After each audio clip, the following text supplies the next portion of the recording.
Amy, thanks so much for joining me today. Yeah, great to be with you. So your book is out, and by the way, it's excellent. Really enjoyed listening to it and reading it. I think it's fun too when the author reads the book. It was fun to do. It took 4 days in a Okay. studio to read the entire book. But yeah, a lot of fun. What compelled you to sit down and put pen to paper here, or I suppose get in front of a keyboard and write the memoir?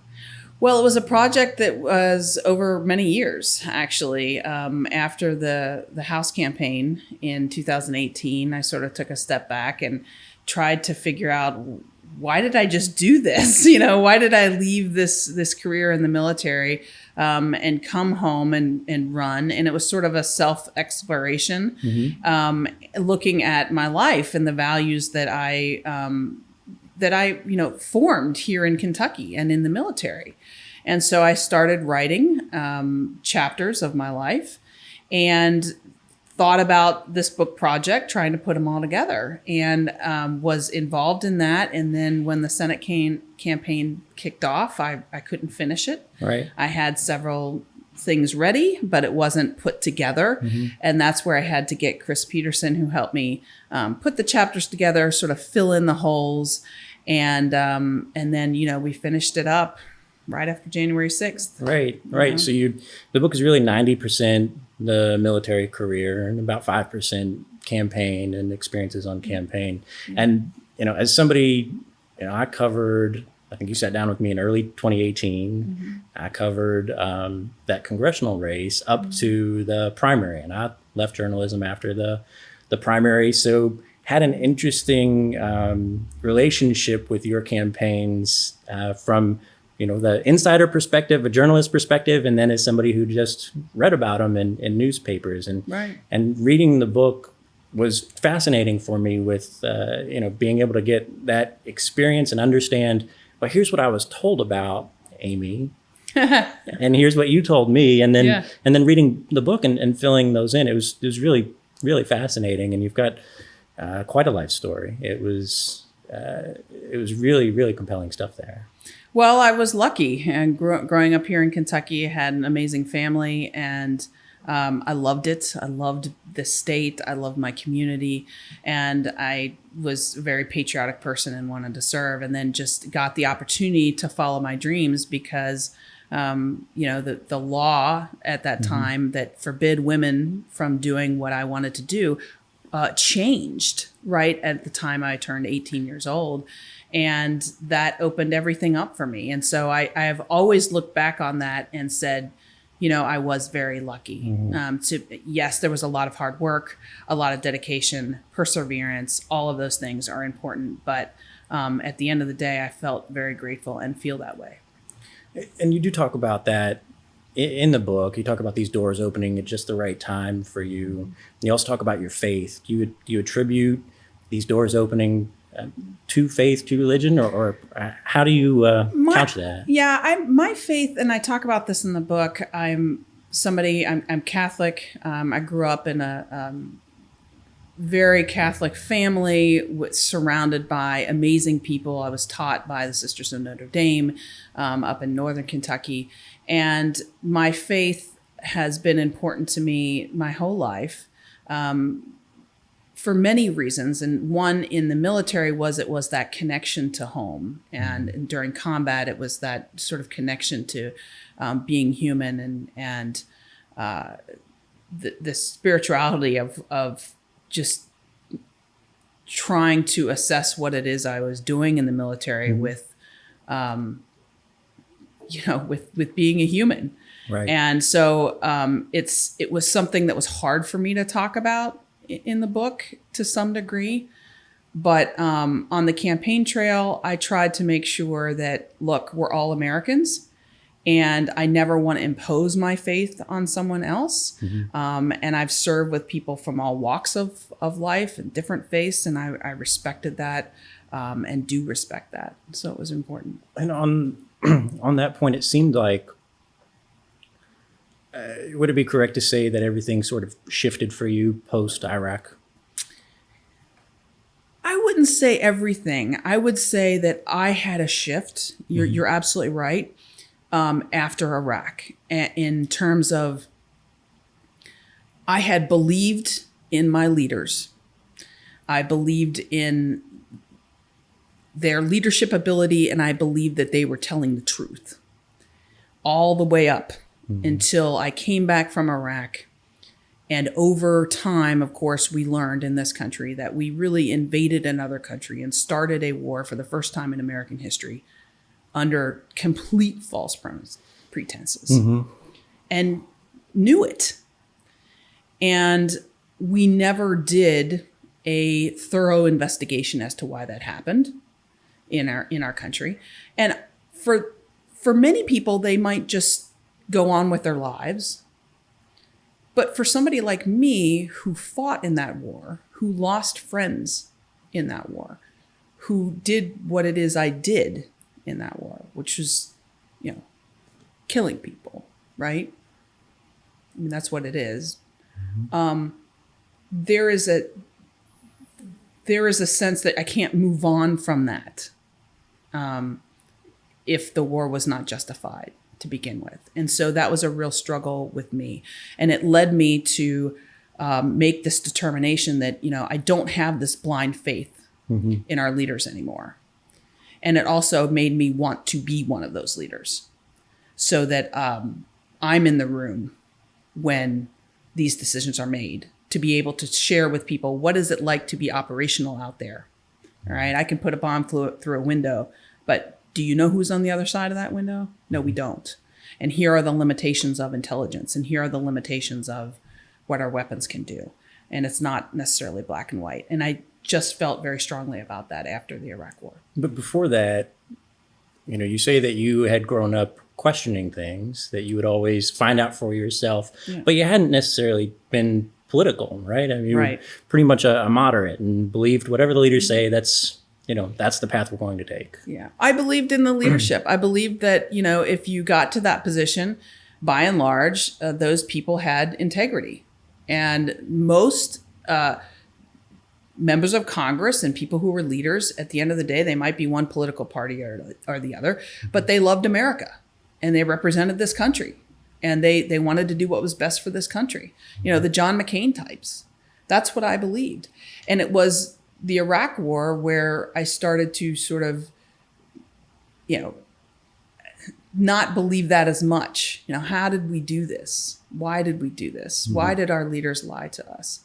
And then with the election of 2016, the person that we elected president was somebody of, such poor character with so little integrity.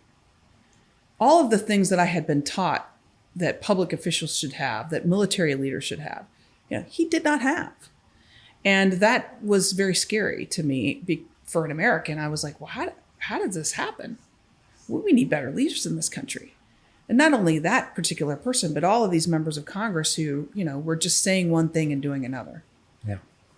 So to back up on your career, you start off as what's known as a backseater. You go to the Naval Academy, you make your way, your lifelong dream, and become a backseater. You're in the cockpit, but over time, you're able to end up in the front seat. Yeah. Tell us about that experience, and also I want to hear about your experience on 9/11, September 11th, and on the tarmac.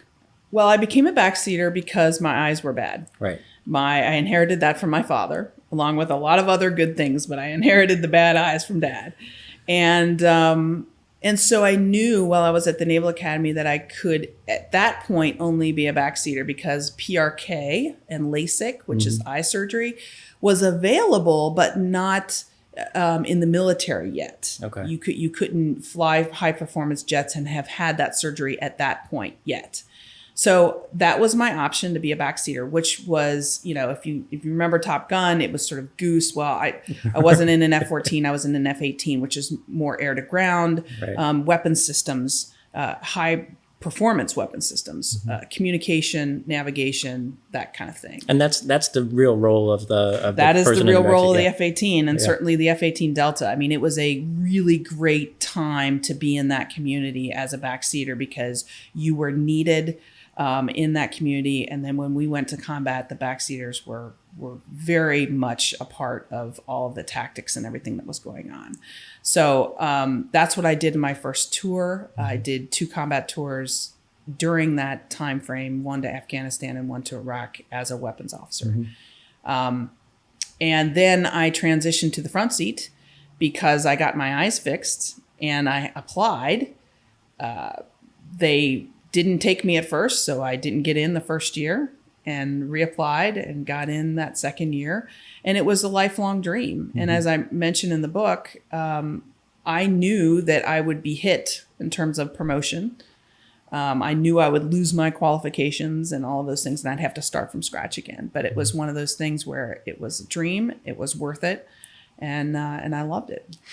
That was fascinating to me, and I hadn't really ever thought about that piece before, that to make that transition, you're basically going back to flight school and learning all over again. But here you are with 2 combat tours. Yeah. And a bunch of I newbies. equate it to graduating from college and then going back to college to get the same degree again. Right. But your professors, they're your peers, but you have to go through their courses. Right. So it was easy. Like I feel that those 2 years of my life were so easy in terms of like my job. I learned how to play golf. I taught my dog to be a therapy dog. I mean, I was single at the time, so I had lots of extra time. I met my husband during that time frame, and it was wonderful. It was a nice 2-year break in the midst of this 24-year career of a lot of intensity. I want to pivot with you. You did serve there in Afghanistan, and we're Afghanistan again is taking national headlines. Yep. There's the troop withdrawal, and obviously a lot of opinions out there. Yeah. As somebody who's been there, how do you look at the situation unfolding? And what do we do? Yeah, well, what do we do is the question we've been asking for the last 20 years in Afghanistan. It is not a black and white war. There is no easy answer to Afghanistan. I think what's going on currently right now is very scary. We're seeing the country fall to the Taliban, and we knew that it was going to be rocky. I don't think anybody thought it was going to be that quick, that the fall was going to happen this quick. So we, I believe, have an obligation to get the people who helped us out of Afghanistan. And I know that President Biden is working on doing that right now to protect those people that really laid their lives down for us for so many years. I think if we're going to withdraw, we have to do it in a responsible way. And my hope is that we will still be able to do that. But it's not looking good right now. Yeah. Well, we'll keep an eye on that one. And I'm sure like you, I've had conversations that just sort of pop up, be, at the grocery store or at the gas station, and talk to a vet, and, the guys that have served over there, and they ask the question, why did my buddy die? Why, I asked that question too. And if you read my book, there's a whole chapter on that. I had a colleague, a friend of mine who I worked with every day, not come back from a helicopter mission. He was shot down by an RPG, and that was a turning point for me because of that reason. The war was very personal at that point. When he didn't return, I found myself not being able to explain to my family or to his family why it is that he passed. Why did he die? Why did he have to die? What are we accomplishing here? Because we all knew that as soon as we left Helmand Province, that it would go right back to the way it was for the last, 500 years. Right. And so it was just a really tough place. And I think one of the things that my book tries to do in the chapter I talked about was explain to people back here in America how complex that war is for the people on the ground. I was a member of the detainee review boards there, which is basically a prison for Afghans who we captured on the battlefield. In other words, they were trying to place an IED somewhere, or they were shooting at us or something, and instead of killing them, we captured them. Right? So what do you do with them once they're captured? Well, in today's day and age, we put them in, we detain them, and sometimes for years. Now in Afghanistan, you don't get a trial. It's not like it's a war zone. It's not like back here where you get, due process. Back over there, it's, you get thrown in jail. And just to try to explain to people the complexities, of a 12-year-old boy, for example, who places an IED under a bridge. Well, he's our enemy, right? Well, he's been in prison 4 or 5 years, and you finally pull the string on his story, and he put that IED under a bridge because he wanted to buy enough or get enough money to buy a wife and 3 goats so he could start a life. He didn't have parents. He had no prospects. He could have actually fought for the Taliban, and probably made some money, but somebody gave him an offer, and that's what he did. He doesn't understand fingerprints. The fingerprints his fingerprints are all over that IED, and we found that IED, and we found him and put him in jail. Right. But is he an enemy of the United States? Right. You talk about that. He probably has no concept of what America is. He has no concept of democracy, does not know what America is, cannot read. He wants to be a shepherd. He wants to get his sheep, and he wants to buy a wife so he can start a life. And at this point, he was 16 or 17 years old and still in jail. So, I mean, what do we do? It's stories like that. That is Afghanistan. Well, and we were talking a moment ago about President Biden. He's inherited this problem, and this is something that started under the Trump administration, the troop withdrawal, and it's something that he's figuring out now. For you took a chance on President Biden. You were one of the first to endorse. Absolutely. When very he proud of that. Wasn't doing very well. How do you rate his performance so far in office, and what's that relationship like? I think he's done a fantastic job for what he has been inherited. A massive COVID problem that we have, trying to pull the country out of that. The infrastructure bill that is being pushed through right now. I think it's going to take a long time to rebuild our alliances and partnerships around the world after the Trump administration has done what they've done. I think the Afghanistan part of what has happened is sort of, a mark that isn't a great mark right now. We'll see what happens, but I can't fault him for the decision that he has made in that.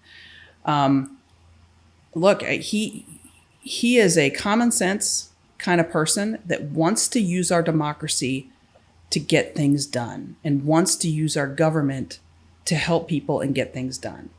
And I just think in today's environment, he's had pretty darn good success so far in 6 months of being in office. If you think about the last administration, we had an infrastructure week every week, right? and in the last administration, the Republicans had the House and the Senate. Right. No, he doesn't have a great hand here. And the only thing that they did in that time frame was cut taxes for rich people. That was it. And got us into more debt. So if you look at what he's been able to do with a Democratic House and a very, very tiny margin of a Senate in 6 months, I think that's a really good sign so far. So how do you interact now? You're on the other side of a campaign. You've got a foundation. You're going to be a professor. How do you effectuate change? You still have opinions and beliefs and want to see the United States grow in a certain direction. Right. How do you do that? I have a couple of organizations that I've started. One is a super PAC called Democratic Majority Action. We started this basically after the loss in November to Senator McConnell. Within 48 hours, I rolled my entire finance operation over to help the Georgia races, which a lot of people felt could not be won. And we did it. We worked when a lot of people were hanging it up. We were working hard, getting raising money and getting it down there to get out the vote in Georgia for our country. And boy, did that matter. I was going to pull that down after January 6th. And guess what happened on January 6th? Right. We had an insurrection on the Capitol where I felt like, okay, well, now we're going to need to get some resources to oust these traitors who voted against our country on January 6th, the ones that can be defeated. And so that's what I've been working on in terms of, trying to go after those folks who really have put their partisan way above their country's interests. The second thing I have is Honor Bound Inc., which is a 501c4 organization. It's the same title as my book. And that organization is to inspire and then support women who have served, primarily women, who have served the country in some capacity, not just military, but maybe CIA or Department of Justice or something like that, to think about politics and jump into races that matter. Why? Because I happen to believe that people who have that experience of serving make really good leaders in government, and that's the type of person that we need. So that's nationwide. So I'm doing that around the country. I'm really excited about that initiative too. So to me, it's about getting better leaders. Yes, I have a voice and I'm out on Twitter and I say things, but I mean, I'm not in office. So let's get people with the same values that love this country into office. And that's what those two organizations are. And you'll be teaching diplomacy at the Patterson School. I assume, given everything that you're working on, they're giving you some pretty wide breadth here to continue to be pretty political. Well, I mean, what I'm teaching at the University of Kentucky Patterson School is national security policy. Right. So that is my expertise. Right. It's political in the sense of, if you want to talk Clausewitz and Sun Tzu. Sure. Well, I guess what I'm saying is not that you'll teach politics to the students, right. but that you'll be active on the other end in a political sense. And I am active. I want to help candidates who love this country, but it's not necessarily a partisan thing. Honor Bound is a nonpartisan organization. It's to get better leaders in this country. So that's what it's about. And then you leave the door open in the memoir. You're not yet saying what's next for you. What do you look at? I know, after the 2018 race, you almost beat Congressman Barr. I mean, you were just that close. You were really talked into running against McConnell. Chuck Schumer called you over there a few times. Well, I would disagree with that to some extent. I made the decision myself to do it. And yes, I did talk to Senator Schumer, as I talked to lots of other people before that. But jumping into that race was something that I think I needed to do. And I think our country needed. So that was not, no one talked me in. No one's talked me into anything in my life. And that's fair. You do say that you really molded over and met with him several times. Yep. And that is fair. I don't think anybody should enter a race without laying it all out on a table and figuring it out. Yeah. But what metrics do you put in front of you looking at ever running again? I mean, what has to line up? Well, I think first of all, it has to be right for your family. My family and I have done 2 really hard races here in Kentucky. And, for now, like I said, I think other people need to pick up the pack. And that's sort of a military term of getting in the ring and doing it. And I want to be in a supporting role for those people who do that. But I think public service is important. And, if there is an opportunity where I feel like I can serve this country again in a way that matters, and it works for my family, I'm not going to close the door to that. But right now, I am very much focused on helping others get into those positions because it just wasn't in the cards here, at least in the last 4 years for me. And it seems like another chapter here. I mean, you're really transitioning from that and have a lot of really interesting, amazing opportunities here right now. So I'm excited to see what happens out of all that. And, through the book, you talk about your relationship as well. And I want to kind of end on this note, your relationship with your dog, Monk.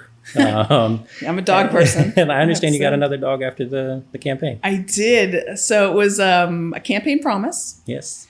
To my children. And I can always say I kept my campaign promises. My children had asked me for a dog because they knew about Monk, my old dog, which I talked about in the book. My old dog was a chocolate lab, and he passed away a month before my first son was born. Mm-hmm.